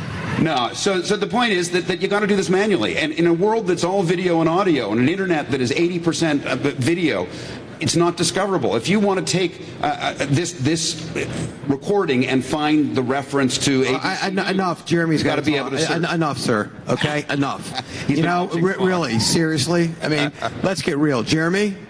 Hi, Harry. Who the hell are you, and what do you do, and why does anybody care what you do? Jeremy, it's equal abuse time, so just ready. I've been getting shit the whole conference, and I'm ripe now because I'm tired and I'm frustrated and I'm hungry, so let's do it. This is exactly what I'm here for. So SpokenLayer is the largest provider of content to Amazon Alexa and Google Home. The company's been around for a few years, but it's really hit a sweet spot right now where we're working with every major media company you can think of to make sure that there are excellent, high-quality experiences for you to interact with when you ask Alexa a question or you ask Google Home a question. We're also doing the same thing for other smart speaker platforms, and what you'll find over the next year or two is that you'll be able to actually get answers to a lot of questions because of the content that we're creating. Does that help? Does that answer your question? Not really, because, you know, I totally understood, Jeremy. I'm like, No. I just want you to know, I think that's fantastic, It's my and show. I would invest. So, Close his I don't- mic. is there a Close his noise over mic. there? It's my show. Close his mic. There's a noise over there. I can't hear it. Oh my God! You know what? I'm just going to walk over here and do this. Okay, Jeremy. You know, we can fix you. It's camera. I can stand in front of you, dude. I still have the microphone. I took acting. Okay. You know. I think he has a question, Jeremy. Yeah, fake it till you make it. Let's go, dude. All right, here we go. Jeremy, are we being recorded? Oh, okay. Jeremy. I think the audience just went up by 1. Yeah, oh, there you go. So look, Jeremy, we have very good ratings. Jeremy. Yes. So, I don't get it because people got Alexa, they've got Google Home stuff. They got all these. How can you compete with them? You're doing the same crap that they're doing. No. Explain to me. That was a dummy question to help him, just so you know. Thank you. So, the biggest problem with smart speakers right now is that a lot of the content is really text to speech. So it's sort of the opposite of what you guys do. And what that means is that it's not a compelling experience. It's not a good way for storytellers to communicate their ideas. So what we do is we can take text content, we can take audio content, we can take video content, and we can transform it into something that is native for each one of these smart speaker and audio platforms. So that means that you get something that's compelling and interesting and can start to be a habitual product that people will use. Jeremy, you're not doing any better than Jeff. I mean, like, really simple and precise. No. Harry. I'm the interviewer here. Give us an example. Okay. Thank you. Okay. He did good. Did good.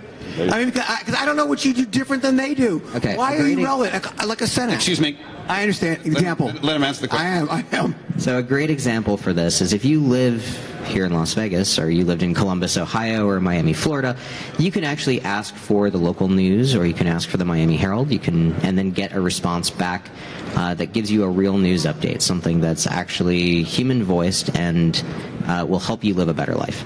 But this is the same across all different platforms, and it's the same type of content that we can create for all different types of media. So we do this for local media, we do this for national media, and we do this for brands as well. So what you're really saying, let me see if I can say it clearer than you can say it. I mean, he tried to help you. Please do. Yeah. When you ask Alexa or Google, what are these things? They don't have all that content there.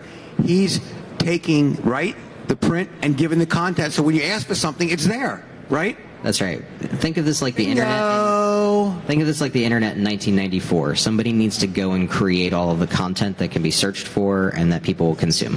What better than? So what's the future? Where are we going to be in 5 years? Actually, the real question is where we're going to be in 2 years. So this is growing faster than 2 minutes once I throw them off. But go ahead. Yeah, this is growing faster than mobile and smartphones right now. So we've never seen technology adoption like this before, and it's not just these smart speakers, even though they're cheap and everywhere. This is going to be in your car. This is going to be part of other electronics that you use. This is part of your headphones, and then this is also a natively mobile experience. So we're going to hit some point of ubiquity in about the next 2 years. Gartner predicts by 2020, 75% of the U.S. will have a smart speaker, but they're not counting cars, they're not counting mobile. So figure this is 100% at that point in time, or at least it's what terrestrial radio has, so 93%. Awesome, that was good. Now I want to come back to the gentleman to my left. That was my question, by the way. They got the good answer. Whatever. Thank you so much. I really appreciate it. All right, brace yourself because I'm gonna help you and make you look good. You could use some help, I think. So he wrote some questions for me. I'm not going to give them to him. You ready? I'm ready. I'm going to give different shit, man. Yeah. You can't just, this is not pre-planned stuff. I got that sense. Yeah, you got it. Okay. This one he did write this one, but I'd asked him the same question, and I'm going to read it. You can't read his handwriting. And then I wrote what he told me, and I go, I can't read what you just told me that I wrote down. So we're good, dude. So here it is. As a reporter turned entrepreneur, what the hell have you learned? That's it. I get asked this question all the time. Nothing. You saw that. Nothing. Yeah, I saw that one coming. I covered at ABC and CBS, and before that at the Canadian Broadcasting Corporation. I spent a fair amount of time covering business, and I think Jeremy and probably everybody in this room would attest. Anybody involved in the startup. I have three responses or three answers to that. Sure you do. Which is the correct one? One is that it's incredibly hard. I think that, as a reporter, you go in, you talk to somebody who's in a startup, and they're kind of wearing jeans and torn T-shirts, and you have no idea that, despite the kind of disheveled veneer, anybody who succeeds has worked harder than it's possible to comprehend. And now I'm sure Jeremy feels the same way. But the 70, 80 hours. The other side. Harry, leave the dog alone. Harry, behave. Sit. Go. Sit. Look, he's sitting. They're both sitting. They both speak the same language. Is Google Home? Yeah. Yeah, it's doing better, actually. You know what? He won on that one. Yeah. You got that one, dude. I'm really impressed. Shit, I knew I was going to get beat at some point. So no, I think it's hard. It's much more creative than I expected it to be. I think there's a perception sometimes that business is dry, and startup life is anything but dry, and it's as creative as any of the journalism that I did. You have to think out of the box all the time. And the final thing that I would say, as an observation, is that it's incredibly fun. It is to be an inventor and to be on the knife's edge with a team of people as passionate and committed as you are, and to actually move the needle daily and mostly in the right direction is unbelievably fun. I mean, it's why we do these insane things, make no money for the first few years, and then you start to see it work, and you get major clients. For us, we've got major news organizations, New York Times, Washington Post, Associated Press now working with us, and that's just incredible validation for all of us of the hard work. So yeah, I mean, it's an incredible rush. So when you were this Emmy award-winning whatever, how much of that shit did you make up? I mean, is it fake news? Was it real? You always were good? The F news word is really a sensitive one. I'd love to hear on the fake news. It's really. That's another panel. No, the whole notion of discrediting, a key pillar of democracy by dismissing it as fake is just so insidious and so ultimately damaging. I think that what it's doing to American democracy and democracy in general, we won't know the impact of that for many years. But the idea that journalism as the fourth estate is now discredited is I think the architects of the Constitution couldn't have anticipated this kind of corruption of the values, and I think it's going to be really, really hard to reset this. But I think that all these people who like to dismiss fake news are ultimately going to pay a price, and I think they're blinded to the consequences of this sort of irrational anger.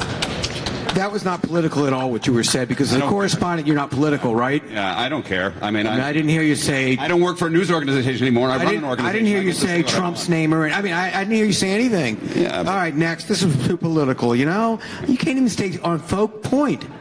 You can't stay on point. The audience woke up. The audience... You couldn't stay on point, dude. Yeah, thank you. You see?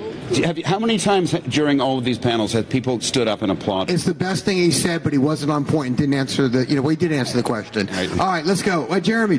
I want to hear Jeremy. No, Jeremy, let me see. I got a bunch of questions he wrote for me, too, so... do you want me to ask them? No, don't you look. Don't you try to... Yeah. Yeah, exactly. Yeah, okay, so here we go. Jeremy, let's see what I want to do. Tumble. So, what's the biggest problem, and why do you think your company and you are going to make money so you can get some jeans that aren't worn and get fancy stuff like he's wearing? I like his shoes. I didn't say shoes, I said pants. Fake news, wrong, I said pants. This is an excellent question. Because I wrote it, but it's been butchered. So the really important thing here in this space right now is finding things is really hard. If you've used one of these devices, it doesn't tell you what you can do. And so people start off with asking things that they know. So you can set a timer, you can ask for some music. It's much harder to find a specific content source. It's much harder to figure out what you don't know. And so part of our platform is it's an infinite stream. It's adaptive audio. So as long as you know one thing and you can ask for one thing, we're not just going to return you back to the operating system, the ecosystem again. We're going to start playing and teaching you how to do more and more on these devices so that you can start off with content from The Guardian and move on to content from Wired Magazine, perhaps move into a local news update. And what that gives you is a sense of completeness. And we're talking about fake news. We actually have an editorial point of view here, which is that people need to be well-rounded. People need to be exposed to different types of information, and they shouldn't be siloed in just one category or one type of news source. So we're using this as an opportunity to actually extend this editorial point of view into a brand new media. We're not going to let you just listen to Fox News. You have to listen to other things too. And what that means is that we can create some doubt and some capability in our populace for being able to discern what's real and what's not. The other thing is we're not letting anything into that adaptive stream that you would consider to be a fake news option. It's being we have to be equal up here, Fox or CNN. It doesn't really matter what it is. Thank you. I just want to be clear on that. What's interesting is that there's actually a certain synergy in our goals, because we're all about discoverability too. We're flooded with too many sources of information, and it's impossible to sift through to find stuff. You're about making the spoken word in terms of commands take us to places we don't even know, and we're about making spoken word as a recorded document discoverable, shareable, verifiable in a way that hasn't been possible before. No, and that's really important too. One of the biggest problems that news organizations have, and I know that popularity for news is low at the moment, but so is popularity for Congress. What's interesting is people have a high opinion of their own politicians, their own congressmen, low popularity for the entire organization. Media is in the same boat right now. You like the media sources that you use, you may even love them. You don't respect media as an entire thing, because you look at it and you say, okay, that includes the garbage that shows up on Facebook, that includes news sources that I fundamentally disagree with, or their editorial point of view. And so we need to actually break it down into smaller groupings. There is a lot of trust for media. We just need to make sure that people can go and actually look at the record too. Yeah, and we need to liberate in a time when there's too much content coming at us, and where there are so many platforms to disseminate content on. From our perspective, we're about helping people get it, stopping people from being stenographers and allowing them to be journalists, allowing them to get at their content so that they can actually efficiently produce it quickly and get it out on social media, radio, podcasting, print, digital, all of these things, video, in a way that it's overwhelming. When I began as a foreign correspondent, we used to travel with teams of 6, a producer, a videotape editor, a cameraman, a sound man, and a driver, and me, and then we'd have a translator. Now, when I stopped working at ABC in 2014, after covering the Arab Spring, when we weren't covering wars, when we were doing standard foreign stuff, it was often just me and a cameraman. And in smaller organizations, it's just often the reporter with her or his own camera pointed at themselves and at people.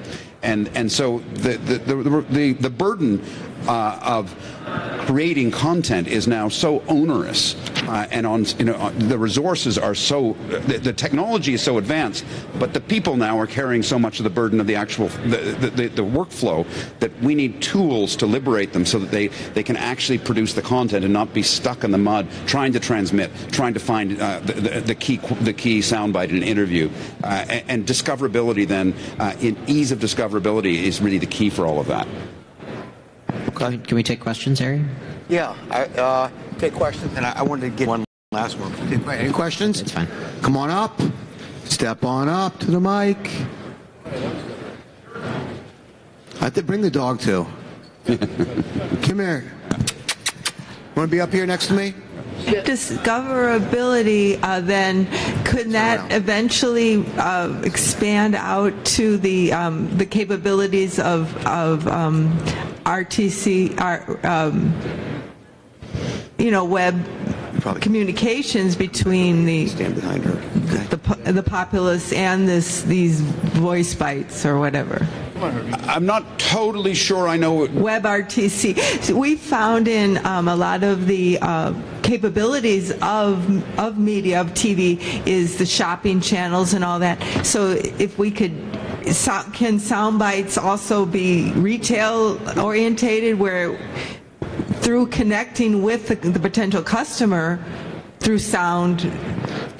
I will say the first implementation of this in a shopping or retail context will, on a voice platform, one of the things that can happen is you end up in something that feels like a phone tree. And nobody likes calling their airline and sitting there and going through and pressing 1, 3, 2, and all of that kind of stuff. Especially when you start considering all the different options available in a retail context, colors, sizes, everything else. So one of the first implementations will be actually being able to make a phone call. Being able to make a phone call into a system and actually just telling them what you want and having a conversation. Far easier to order a pizza over a phone than it is to do it one option at a time in a phone tree. And so we'll start to see some things like that. This is not a one-way medium. This is a two-way medium. But it's still really, really early on figuring out what these best practices are for these types of interactions. Okay, well, my name is Danny Welton, W-E-L-T-O-N. I've been in over 50 movies with Brando, Sinatra, no small parts, only big parts. Co-starred in 2 movies. Now, I also play the harmonica, and I play it well, because I tour all over the world playing it. Now, my problem is we're losing our reputation all over the world with a president like Donald Trump. The man is apparently he's so self-inflicted with himself. All right, you know what? We can have this off the mic, but we're recorded. I can't do it. I got to keep it neutral. Okay, neutral. Neutral. How can you be neutral about him? Rudy, help me, buddy, help me. We're live streaming. They put out a presidential. Listen, I'm going to take a comment and turn it back. I'm going to very diplomatically turn this around and say that in an era of fake news, we need accuracy and precision in journalism, and that's very much, as a journalist turned entrepreneur. How much you see? But he has no respect. No. I know, but the bottom line is that we need to know that the source of truth, that journalism is disseminating accurate information, and that's very much what we're focused on. At Trint, it allows us to find the original sound, to verify it, and to say there's nothing fake about this. This is what you said. This is what he said. Except the discussion. Let them finish, and we can come back in a minute. No, I am really finished. I just think that all we can do is continue to do our jobs and to be accurate and precise. And if we can give people tools to make that better, to make that easier, then that gives us more power to focus on content that we can stand behind. He's giving our country a very bad reputation. All right. We got to do this off the air. Okay. Another question. Let Jeremy. I think we got Jeremy's got to close because Jeremy told me I have a conference call right at 11, so you got to get off the stage or I'm going to run. Thank you all so much for coming out. This was great. Don't you want to say something like compelling about your business or your field or you? Absolutely. If you have compelling content, come talk to us. We are working with all kinds of media companies right now. We need representative content from everybody. To your point, what we really need is we need to keep people out of echo chambers. And people need to be exposed to different types of content. They need to be exposed to different types of stories. It creates empathy, and it can create some doubt. And doubt is very powerful in a world where certainty is kind of overwhelming. So, all right. Go ahead. No, that's great. I want to second that. I want to thank these guys, and I just have one last voting. Who do you think is the better reporter? This guy. Yeah. Harry, you should try for this guy. Yeah. Hey, there you go. Thank you. Thank you all. Okay. You're great, guys. Thanks. Come on, Herbie. Let's get up here. Herbie, come on. Come on. You like that lady. I don't blame you.